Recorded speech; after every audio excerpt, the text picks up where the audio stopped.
మామూలుగా అయితే పోటీ పెట్టకూడదు. మనకు 600 చిల్లర ఓట్లు ఉన్నప్పుడు, వాళ్ళకు 200 చిల్లర ఓట్లు ఉన్నప్పుడు అసలు పోటీ పెట్టాలని ఆలోచన చేయడమే దుర్మార్గం. ఆలోచన చేయడమే ధర్మం కాదు, ఆలోచన చేయడమే ఒక అన్యాయం. ఎందుకనంటే నీకు సంఖ్యాబలం లేనప్పుడు నువ్వు ఎందుకు పోటీ పెడతా ఉండవు? అంటే మేము కొనేదానికోసమే కదా, ప్రలోభాలు పెట్టేదానికోసమే కదా, మళ్ళీ తప్పు కదా. అలా చేయడమే ధర్మం కాదు. కానీ అలాంటి మనిషి అలా చేయడం తన నైజం. ఆ మనిషి తన అదే మాదిరిగానే చేసినా కూడా వైఎస్ఆర్ కాంగ్రెస్ పార్టీ కార్యకర్తలందరూ కూడా, నాయకులందరూ కూడా ఒక తాటి మీద గట్టిగా విలువలకు, విశ్వసనీయతకు గట్టిగా నిలబడ్డారు కాబట్టి ఆయన తల వంచక తప్పలేదు. మేనిఫెస్టోలో ఏదైతే మనం చెప్పామో ఎక్కడా కూడా మాట తప్పల. మేనిఫెస్టోను మొట్టమొదటిసారిగా చెత్తబుట్టలో వేసే పరిపాలన నుంచి మొట్టమొదటిసారిగా విశ్వసనీయత అన్న పదానికి అర్థం చెబుతూ మేనిఫెస్టోను ఒక బైబిల్గా, ఒక ఖురాన్గా, ఒక భగవద్గీతగా భావిస్తూ ఒక కొత్త నిర్వచనం చూపిస్తూ ఎన్నికల్లో విశ్వసనీయత అన్న పదానికి అర్థం చెబుతూ మనకు ఎన్ని సమస్యలున్నా కూడా చంద్రబాబు నాయుడు ఈ పొద్దు ఏ సమస్యలు లేకపోయినా కానీ సమస్యలు ఉన్నట్టుగా దాన్ని చిత్రీకరిస్తూ ఉన్నాడు. కానీ నిజం చెప్పాలనంటే మన ప్రభుత్వం అధికారంలోకి వచ్చినప్పుడు ఒకవైపున చంద్రబాబు చేసిన అప్పులు ఉన్నాయి, ఆ అప్పుల మీద వడ్డీలు ఉన్నాయి, ఆ వడ్డీలకు తోడు కోవిడ్ అనే మహమ్మారి కూడా మనం పరిపాలన చేసేటప్పుడు కూడా మనకు తాండవిస్తూ ఉన్న పరిస్థితులు. కానీ అటువంటి భయానక పరిస్థితుల్లో ఉన్నా కూడా ఒకవైపున రాష్ట్రానికి రావాల్సిన ఆదాయాలు తగ్గినప్పటికీ, రాష్ట్రంలో పెట్టే ఖర్చు అనూహ్యంగా పెరిగినప్పటికీ ఎటువంటి సాకులు చూపలేదు, ఎటువంటి కారణాలు చెప్పలేదు. ఈ వైట్ పేపర్లని ఇంకొకటని గత ప్రభుత్వం మీద నిందలు మోపి, కోవిడ్ మీద నిందలు మోపి ప్రజలకు చేయాల్సింది చేయకుండా పోయే కారణాలు ఏ పొద్దు చూపించలేదు. ఎన్ని కష్టాలున్నా కూడా చిక్కటి చిరునవ్వుతోనే ప్రతి ఒక్కరికి కూడా, ప్రతి ఇంటికి కూడా మంచి చేస్తూ, ఇదిగో ఈ నెలలో ఈ కార్యక్రమం చేస్తాం, ఇదిగో ఈ నెలలో ఇది చేస్తాం, ఇదిగో ఈ నెలలో ఇది చేస్తాం, ఇదిగో ఈ నెలలో ఇది చేస్తామని చెప్పి గతంలో ఎప్పుడూ జరగని విధంగా ఏకంగా బడ్జెట్లో ఒక క్యాలెండర్ రిలీజ్ చేసి గత 5 సంవత్సరాల పాలనలో కూడా ఏ నెలలో ఏం చేస్తాము అని చెప్పి క్యాలెండర్ రిలీజ్ చేసి బటన్ నొక్కి నేరుగా ప్రతి ఇంటికి డోర్ డెలివరీ చేసిన చరిత్ర గతంలో ఎప్పుడూ కూడా జరగల. దేవుడి దయతో ఇవన్నీ కూడా చేయగలిగాం. ఈరోజు ప్రతి ఇంట్లోనూ కూడా జగనే ఉండి ఉంటే, వైఎస్ఆర్ కాంగ్రెస్ పార్టీనే ఉండి ఉంటే ఈ పాటికే పిల్లలందరూ బడులకు పోతూ ఉన్నారు. ప్రతి తల్లికి ఈ పాటికి అమ్మఒడి పడి ఉండేది. ఈ పాటికే జగనే ఉండి ఉంటే, వైఎస్ఆర్ కాంగ్రెస్ పార్టీనే ఉండి ఉండింటే ఈ పాటికే ప్రతి రైతన్న వ్యవసాయంలో ముమ్మరంగా నిమగ్నమై ఉన్నాడు. వ్యవసాయం నిమ్మరంగా పంటలు వేస్తూ ఉన్నారు.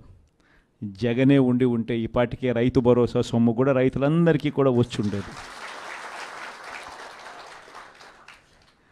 జగనే ఉండి ఉంటే, వైఎస్ఆర్ కాంగ్రెస్ పార్టీ ప్రభుత్వం ఉండింటే ఈ పాటికే రైతులకు 2023-24 సంబంధించిన ఖరీఫ్కి సంబంధించిన ఇన్సూరెన్స్ సొమ్ము కూడా కనీసం ఇంతవరకు ఈ ప్రభుత్వం ఇచ్చిన దాఖలాలు లేవు. ఆ డబ్బులు కూడా పడుండేటివి ఈ పాటికి రైతులకు. జగనే ఉండి ఉంటే, వైఎస్ఆర్ కాంగ్రెస్ పార్టీనే ఉండింటే ఈ పాటికే పిల్లలకు విద్యా దీవెన కింద ప్రతి 3 నెలలకు ఒకసారి ఫీజు రీయింబర్స్మెంట్ కింద వాళ్లకు పడే ఫీజులు ఆ తల్లుల ఖాతాల్లోకి ఈ పాటికే నేరుగా పడుండేటివి. అదే తల్లుల ఖాతాల్లో పడాల్సిన ఫీజు రీయింబర్స్మెంట్, విద్యా దీవెన మామూలుగా ప్రతి 3 నెలలకు ఒకసారి, ప్రతి త్రైమాసికానికి అయిపోయిన వెంటనే ఇచ్చే పరిస్థితుల నుంచి ఇప్పటికే 2 త్రైమాసికాలు దాటిపోయాయి. ఇంతవరకు విద్యా దీవెన డబ్బులు ఇంతవరకు ఇవ్వడంలా. వసతి దీవెన డబ్బులు ప్రతి ఏప్రిల్లో మామూలుగా ప్రతి తల్లికి కూడా వసతి దీవెన కింద ఒక ఇన్స్టాల్మెంట్ పడేది. ప్రతి పొదుపు సంఘంలో ఉన్న అక్క చెల్లెమ్మకు 0 వడ్డీ కింద ప్రతి ఏప్రిల్లోనే మామూలుగా అయితే 0 వడ్డీ డబ్బులు పడుండేటివి, అవి కూడా పడకుండా పోయాయి. మత్స్యకార భరోసా పడలేదు, నేతన్న నేస్తం పడలేదు, వాహన మిత్ర కింద కూడా పడాల్సిన సొమ్ము కూడా మామూలుగా జగనే ఉంటే ఇవన్నీ కూడా సాఫీగా జరిగి ఉండేటివి. ఈరోజు ఏం జరుగుతూ ఉంది? ఒక్కటి కూడా పడకపోగా జరుగుతూ ఉన్న దారుణాలు ఏమిటి అని అంటే, చదువుల రంగమే తీసుకుంటే అప్పుడే టోఫుల్ అనే ఇంగ్లీష్ మీడియం, టోఫుల్ అనే సబ్జెక్టు, టోఫుల్ అనే పీరియడ్ పిల్లలకు గొప్పగా ఇంగ్లీష్ నేర్పించే సబ్జెక్ట్, గొప్పగా వాళ్ళు ఇంగ్లీష్లో మాట్లాడే పరిస్థితి ఉండే టోఫుల్ అనే పీరియడ్ను ఎత్తేసినారు. ఇంగ్లీష్ మీడియం చదువులు ఇక గవర్నమెంట్ బడుల్లో మామూలుగా బాగా జరుగుతాయి అన్న ఆశ పక్కకి నెట్టేశారు. గోరుముద్ద ద్వారా రోజుకొక మెనూతో చిన్న పిల్లలకు పెట్టే భోజనం ప్రశ్నార్థకం అయ్యింది. డిసెంబర్లో పిల్లలకు అందరికీ కూడా 8వ తరగతి పిల్లలకు ట్యాబులు ఇస్తారా అన్నది ఇంతవరకు ఆర్డర్లే ఇవ్వలేదు, అది కూడా ఒక క్వశ్చన్ మార్కే. ఇవన్నీ కూడా అప్పుడే విద్యారంగంలో మొదలైపోయి అన్నీ కూడా ప్రశ్నార్థకం. హెల్త్కి సంబంధించి, ఆరోగ్య రంగానికి సంబంధించి చూస్తే ఆరోగ్యశ్రీ బకాయిలు 1800 కోట్లు దాటాయి. ఇంతవరకు రూపాయి ఇచ్చిన దాఖలాలు లేవు. హాస్పిటల్స్ పరిస్థితి ఎలా ఉంది అని అంటే, ఇంతకుముందు డాక్టర్లు లేని కొరత, 0 వేకెన్సీ పాలసీ అనేది తీసుకొచ్చి డాక్టర్లు లేని కొరత ఏ గవర్నమెంట్ హాస్పిటల్లోనూ ఉండకూడదు అన్న పరిస్థితి నుంచి ఈరోజు డాక్టర్లు ఎక్కడ ఉన్నారు అన్న పరిస్థితిలోకి ఈరోజు గవర్నమెంట్ హాస్పిటల్ వెళ్ళిపోయాయి. ఆరోగ్య ఆసరా కనిపించడం లేదు, 104, 108 బిల్లులు లేవు, హాస్పిటల్లో డాక్టర్లు లేరు, మందులు లేవు, పరిశుభ్రత హాస్పిటల్లో అంతకన్నా కూడా లేని పరిస్థితి, ఎవడు పట్టించుకునే పరిస్థితుల్లో లేరు. వ్యవసాయం చూస్తామనంటే మళ్ళీ రైతులు ఈరోజు క్యూలలో నిలబడతా ఉన్నారు విత్తనాల కోసం. వ్యవసాయ పరిస్థితి చూస్తే ఫ్రీ ఇన్సూరెన్స్ పోయింది, ఈ క్రాప్ పోయింది, ఉచిత పంటల బీమా కూడా పక్కన పెట్టేశారు. అన్ని రంగాల్లోనూ ఇదే పరిస్థితి. తెలుగుదేశం పార్టీ నాయకుల చుట్టూ జన్మభూమి కమిటీలు అంటూ మళ్ళీ తెలుగుదేశం పార్టీ నాయకుల చుట్టూ, ఆ నాయకులు ఎక్కడున్నారో మళ్ళీ ప్రజలు వాళ్ళ దగ్గరికి వెళ్ళాల్సిన దుస్థితిలో ఈరోజు మళ్ళీ పాలన సాగుతూ ఉంది. గవర్నెన్స్ అన్నది పూర్తిగా ఎక్కడికి పోయిందో తెలియడంలా. లా అండ్ ఆర్డర్ అయితే నేను చెప్పాల్సిన పనుల, రెడ్ బుక్ పాలన సాగుతూ ఉంది. గ్రామ స్థాయిలో కక్షలను ప్రోత్సహించకూడదు అన్నది పక్కన పెట్టేసి, గ్రామ స్థాయిలో ప్రోత్సహిస్తూ మీరు చేసుకోండి, వెనకాల పోలీసులను మేము చూసుకుంటాము అని చెప్పి రెడ్ బుక్ పాలనతో ఈరోజు లా అండ్ ఆర్డర్ను పనంగా పెట్టి ఈరోజు పాలన సాగిస్తూ ఉన్నారు. దిశ యాప్ ఏమైందో ఎవరికి తెలియడంలా. ఇంతకుముందు ఏ అక్క చెల్లెమ్మ ఆపదలో ఉన్నా కూడా దిశ యాప్ ఫోన్లో బటన్ నొక్కితే చాలు 10 నిమిషాల్లో పోలీసు వాళ్ళు వచ్చి ఆ అక్క చెల్లెమ్మకు తోడుగా ఉండే పరిస్థితి నుంచి ఆ దిశ యాప్ ఈరోజు ఏమైందో ఒక్కటి కూడా పడకపోగా జరుగుతూ ఉన్న దారుణాలు ఏమిటి అని అంటే, చదువుల రంగమే తీసుకుంటే అప్పుడే టోఫుల్ అనే ఇంగ్లీష్ మీడియం, టోఫుల్ అనే సబ్జెక్టు, టోఫుల్ అనే పీరియడ్ పిల్లలకు గొప్పగా ఇంగ్లీష్ నేర్పించే సబ్జెక్ట్, గొప్పగా వాళ్ళు ఇంగ్లీష్లో మాట్లాడే పరిస్థితి ఉండే టోఫుల్ అనే పీరియడ్ను ఎత్తేసినారు. ఇంగ్లీష్ మీడియం చదువులు ఇక గవర్నమెంట్ బడుల్లో మామూలుగా బాగా జరుగుతాయి అన్న ఆశ పక్కకి నెట్టేశారు. గోరుముద్ద ద్వారా రోజుకొక మెనూతో చిన్న పిల్లలకు పెట్టే భోజనం ప్రశ్నార్థకం అయ్యింది. డిసెంబర్లో పిల్లలకు అందరికీ కూడా 8వ తరగతి పిల్లలకు ట్యాబులు ఇస్తారా అన్నది ఇంతవరకు ఆర్డర్లే ఇవ్వలేదు, అది కూడా ఒక క్వశ్చన్ మార్కే. ఇవన్నీ కూడా అప్పుడే విద్యారంగంలో మొదలైపోయి అన్నీ కూడా ప్రశ్నార్థకం. హెల్త్కి సంబంధించి,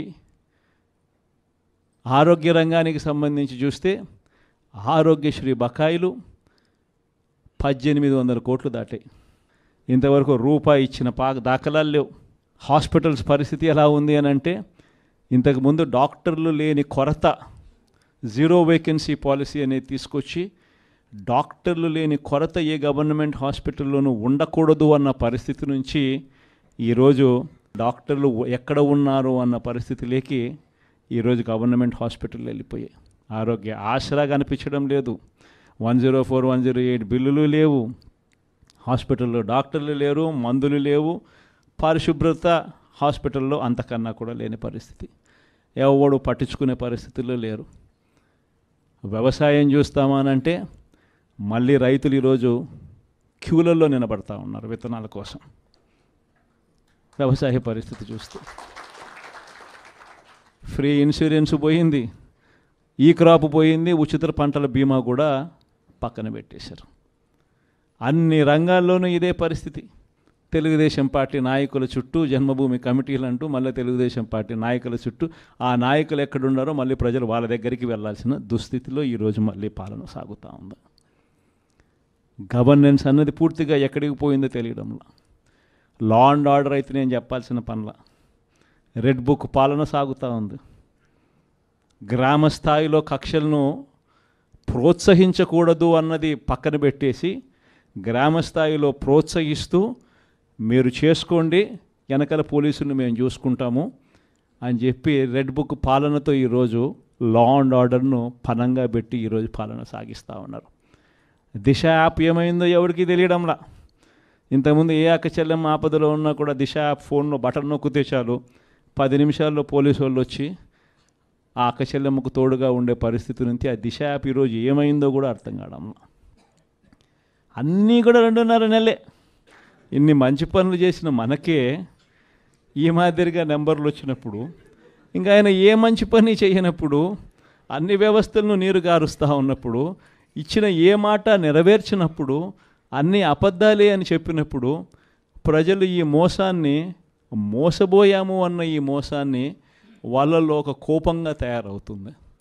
ఎప్పుడైతే మోసం చేసినప్పుడు ఆ మోసంలో నుంచి ఒక కోపం పుట్టినప్పుడు, ఆ కోపం అన్నప్పుడు మళ్ళీ చంద్రబాబు నాయుడు గారి గ్రాఫ్ ఈ మాదిరిగా జరగాల్సిందే. ఈ 5 ఏళ్లలో కష్టాలు ఉండవా అంటే నేను ఉండవు అని నేను చెప్పను. కష్టాలు ఉంటాయి. కష్టాలు లేకుండా సృష్టి ఉండదు. ఒక చీకటి వస్తుంది, చీకటి వచ్చిన తర్వాత మళ్ళీ మరుసటి రోజు పగలు రాక తప్పదు, అదే సృష్టి. కాబట్టి ఈ 5 ఏళ్ళు మన కష్టాలు ఉండవా అంటే ఉంటాయి. కష్టాలు ఏ స్థాయిలో పరాకాష్ఠకు పోవడం నేను చూశాను అని అంటే నన్నే 16 నెలలు జైల్లో పెట్టారు. అంత తీవ్రమైన కష్టాలు కూడా చూశా. కాబట్టి నేను ఎందుకు చెప్తా ఉన్నానంటే ఈ విషయం కష్టాలు లేకుండా ఉండవు.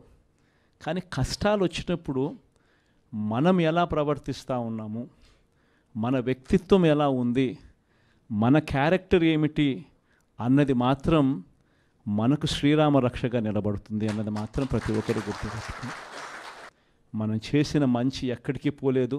వచ్చే 5 ఏళ్లలో ఏ తెలుగుదేశం పార్టీ కార్యకర్త కూడా ప్రజల్లోకి వెళ్ళి మేము పలాని మంచి చేశాము అని చెప్పుకునే పరిస్థితిలో ఏ తెలుగుదేశం పార్టీ కార్యకర్త ఉండడు. ఎందుకంటే వాళ్ళు చెప్పినటివన్నీ అబద్ధాలు, మోసాలే కాబట్టి ప్రజలు వాళ్ళ నిలదీసే కార్యక్రమమే జరుగుతుంది. అదే ప్రజలు మళ్ళీ మన వైఎస్ఆర్సీపీ కార్యకర్తలను వీళ్ళు మంచోళ్ళు, ఏ రోజు అబద్ధాలు చెప్పలా, ఏ రోజు మోసాలు చేయలా, చెప్పింది ఏదైనా కూడా చేసి చూపించారు, వీళ్ళు మంచోళ్ళు అని మళ్ళీ వైఎస్ఆర్ కాంగ్రెస్ పార్టీ కార్యకర్తలకు ప్రజలే దండలు వేసి మళ్ళీ మనం నా స్థానంలో కూర్చోబెట్టే పరిస్థితి కూడా ఖచ్చితంగా జరుగుతుంది.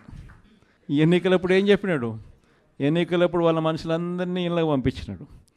వాళ్ళ ఎమ్మెల్యేలను, వాళ్ళ మనుషులను అందరినీ పంపించి ఇళ్ళకి పంపించినప్పుడు వాళ్ళ క్యాంపెయిన్ కూడా ఏమిటి? చిన్నపిల్లలు కనపడినారనుకో, నీకు 15,000, నీకు 15,000, నీకు 15,000, నీకు 15,000. సంతోషమా అని అడిగేవాడు. ఇంట్లో నుంచి వాళ్ళ అమ్మ బయటకు వచ్చిందనుకో, నీకు 18,000, సంతోషమా అని అనేవాడు. ఆ ఇంట్లో నుంచి వాళ్ళ అమ్మకు సంబంధించిన వాళ్ళ అక్కనో వాళ్ళ చెల్లెలనో బయటకు వచ్చిందనుకో, నీకు 18,000, సంతోషమా అని అనేవాడు. ఆ ఇంట్లో నుంచి ఒక 20 ఏళ్ళ పిల్లోడో ఎవరో ఒకరు బయటకు వచ్చినా అనుకో, నీకు నెలకు 3,000 నిరుద్యోగ వృత్తి, నీకు సంతోషమా అని అనేవాడు. సరే కండువా వేసుకొని ఒక రైతు ఆ ఇంట్లో నుంచి బయటకు వచ్చినా అనుకో, నీకు 20,000 సంవత్సరానికి, సంతోషమా అని అనేవాడు. ముసలాయమ కనపడితే నీకు 4,000, సంతోషమా అని. ఇదే మాదిరిగానే క్యాంపెయిన్ అంతా జరిగింది. ఇదే మాదిరిగానే క్యాంపెయిన్ అంతా జరిగి ప్రతి ఒక్కరి చెవులోనూ కూడా పెద్ద కాలీఫ్లవర్లు పెట్టి అందరినీ మోసం చేసి ఈరోజు ఇప్పుడు ఆ స్థానంలో కూర్చొని ఉన్నాడు.